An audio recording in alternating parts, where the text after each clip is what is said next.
It's my pleasure to present our poster on temporal uncertainty versus coefficient of variation for international standardization of indoor radon measurements.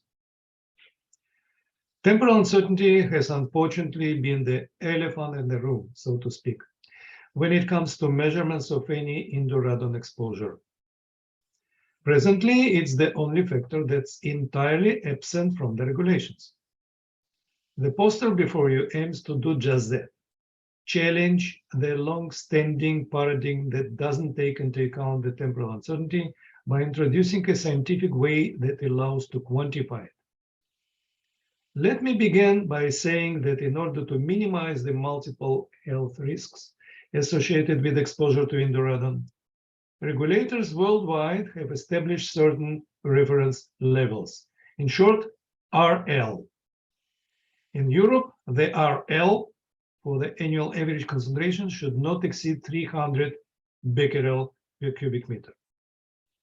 In the US, radon concentration is limited by 148 becquerel per cubic meter or 4 picocurie per liter through the action level, which has a quantitative relationship with the RL. At the same time, take any room, even one permanently shut windows or doors, you will still find the significant temporal variations of radon would always be observed there. Therefore, there is still no clear answer to the following fundamental questions. How do the results of the measurements that are shorter than 1 year differ from the annual average? How do we compare the results of such measurements to the reference levels and then make a rational decision as to the compliance of a room with the normative?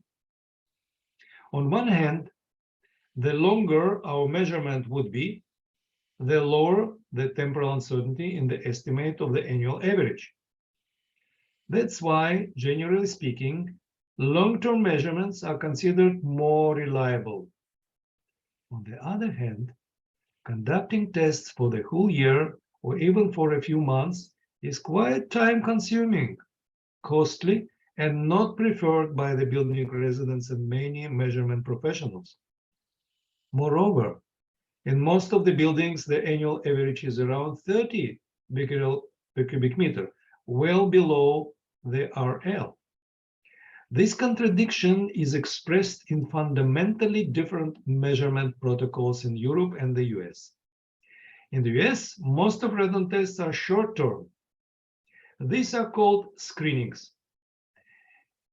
If a 2 to 7 day screening shows radon concentration to be above a certain limit, a long-term measurement is recommended. Only then a decision is being taken as to possible mitigation. In contrast, the European standard doesn't allow for any short-term screenings at all.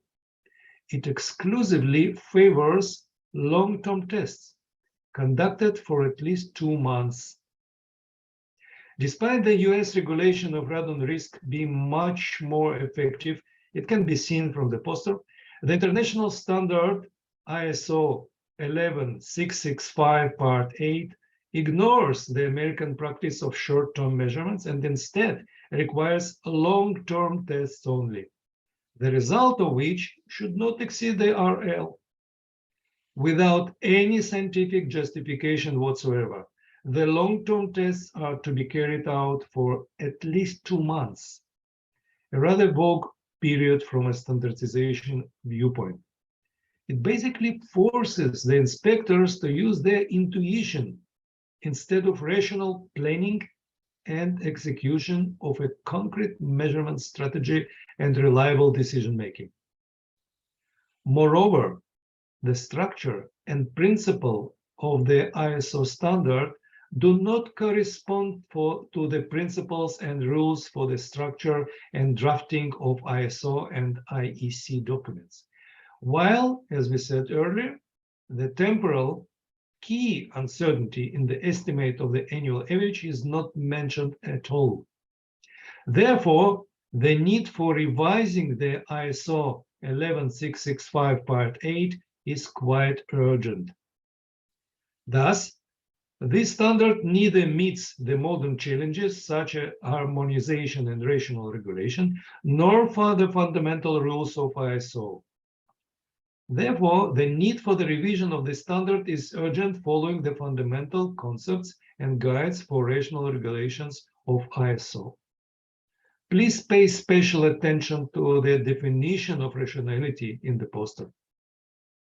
Measurement protocol or regulation is rational if all main sources of uncertainty in decision-making are considered, and the decision is based on managing the trade-off between the cost and reliability, which are assessed through both false positive error or false rejection, when it's decided that RL is exceeded but no danger is actually present, false negative error or false acceptance, when it's decided that RL is not exceeded but danger is actually present.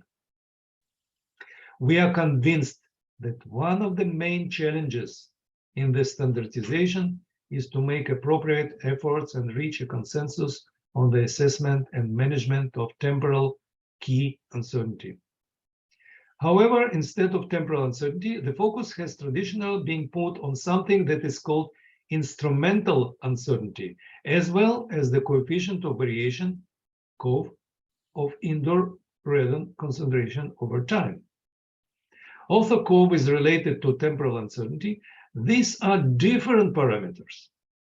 That's why the COV cannot be applied within the framework of such fundamental ISO IEC concepts as measurement uncertainty or conformity assessment. Based on these concepts, 5 years ago, we proposed a rational criterion for conformity assessment of a room with a normative at a given level of confidence by quantifying both main uncertainties, temporal and instrumental. Usually the reliability is set to at least 95%. It means we have no more than 5% false negative errors. In addition, we proposed and implemented an original algorithm for determining indoor radon temporal uncertainty depending on the test duration. It's quite simple and based on the statistical analysis of the set of deviations of the measurement concentrations from the annual average, considering the measurement duration. Experimental data are the results of year-long monitoring of radon concentration in a representative sample of buildings. A comparison of the temporal uncertainty values converted from the data obtained in the US and Finland with our results and published COV leads to the following conclusions. First, COV and UV, temporal uncertainty, are different parameters, but COV can be converted to temporal uncertainty. Indoor radon temporal variations are being ignored altogether or significantly underestimated because COV is 2 or 3 times lower than the temporal uncertainty. So the current measurement protocol cannot be considered rational, neither in Europe nor in the US. Temporal uncertainty with a probability of 95%, as customary for instrumental uncertainty, should be used instead of traditionally established COV and seasonal correction factor. The temporal uncertainty values are reliable only in the range 6 to 12 months. So about 200 or 300 indoor radon continuous measurements for 1 year in different European and American countries are needed. Mass measurements in all areas, not just radon priority areas, based on short-term tests, happens to be the most effective regulatory practice to reduce risks. The suggested criterion considering a given reliability, usually at least 95% for both short and long-term measurements, is a basis for creating rational and harmonized international regulation. For more information, please see our publications in the references. Thank you for your attention.